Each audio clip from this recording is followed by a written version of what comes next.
All India motor transport के प्रतिनिधियों के द्वारा 2 जनवरी को यानी कल देर रात में एक बड़ा फैसला लिया गया और जितने भी ट्रक एसोसिएशन और जो भी हड़ताल पे गए थे वो हड़ताल से वापस आ गए, क्योंकि इस मामले पर कल देर रात तक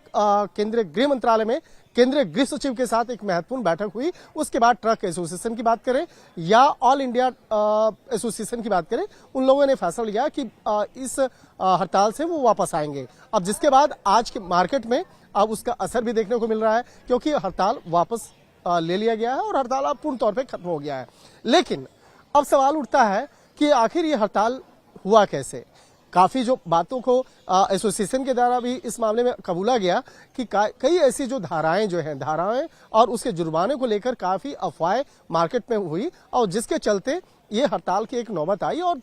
ऑल ओवर इंडिया में इस हड़ताल को बाकायदा लागू करने का एक फरमान जारी किया गया था। तो इस मामले में जो सबसे जो महत्वपूर्ण है कि जैसे पहले आईपीसी होता था, भारतीय दंड संहिता जो होता था, उसके तहत जो सजा का प्रावधान होता था, उसमें अब तब्दीली हो चुकी है और इस भारतीय दंड संहिता अब भारतीय न्याय संहिता बन गया है। तो भारतीय न्याय संहिता क्या है और किस तरह से इस मामले में जो बदलाव हुए हैं उसको समझना बेहद जरूरी है। तो भारतीय न्याय संहिता जो एक नया वाला जो कानून है, जो नाम बदला है, उसी के अंतर्गत जो धारा 106 है (2) जो है उसको लेकर कुछ जो जुर्माने का जो प्रावधान है, सजा का जो प्रावधान है, उस वाले में बताया गया कि 10 साल की सजा हो जाएगी। अगर कहीं कोई हिट एंड और रन का मामला होता है तो इस मामले में 10 साल की सजा और उसके बाद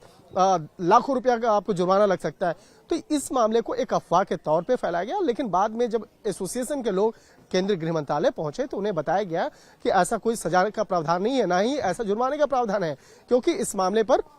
जो सजा होती है वो कोर्ट फैसला करता है और फैसला कोर्ट उस मामले पर निर्भर करता है कि वो कितना अधिकतम सजा करेगा या नहीं करेगा या कितना सजा करना है, वो कोर्ट के अधीन होता है। और अभी तक ये कानून लागू भी नहीं हुआ है, क्योंकि इस मामले पे हमारे सूत्र बताते हैं कि 26 जनवरी के पहले तक इस कानून को लागू किया जाएगा। लेकिन लागू करने से पहले जो ऑल इंडिया ट्रांसपोर्ट एसोसिएशन के जो प्रतिनिधि हैं उनसे बाकायदा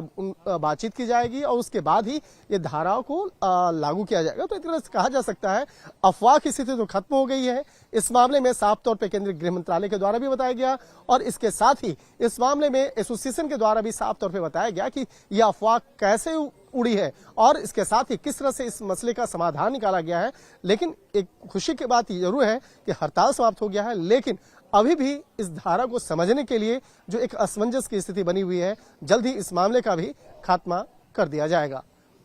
वीडियो जर्नलिस्ट मनमोहन सिंह के साथ शंकर आनंद, न्यूज़ 18 दिल्ली।